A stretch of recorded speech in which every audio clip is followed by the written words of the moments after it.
Manang Pacquiao. Ako po ay galing sa Aralin 7 at ang aking iuulat ay ang gamit na bantas sa dialogo o usapan. So, gamit ang mga bantas sa dialogo o usapan. Kailangan ang mga antas para sa malinaw na pagpapahayag.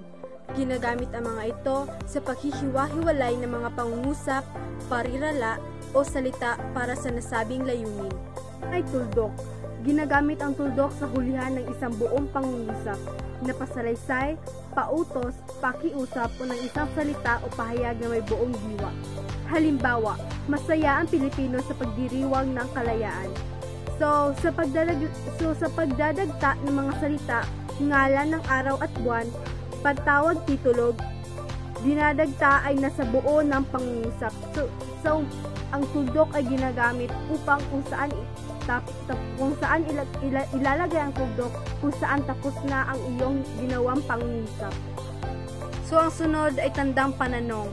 Ginagamit ang tandang pananong sa hulihan ng pangungusap na patanong. Halimbawa, malaya ka na? Ang tanong na yan ay may tandang pananong sa hulihan. Nagkaraan ng isang parirala o termino bilang pahiwatig ng di katiyakan o pagdududa. Ang mga tandang pananong ay ginagamit sa mga salitang nagdududa o nagtatanong. Kuwit. Ginagamit ang kuwit sa pagsulat ng kompletong address upang paghiwa-hiwalayin ang pangungusap ng gusali kung mayroon man. Halimbawa, San Beda College, Mindiola, Maynila.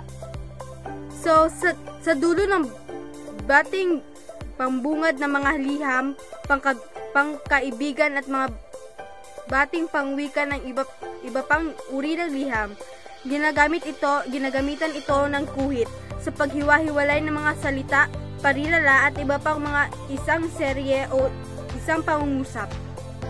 So yun lang po ang aking ulat. Maraming salamat sa pakikinig.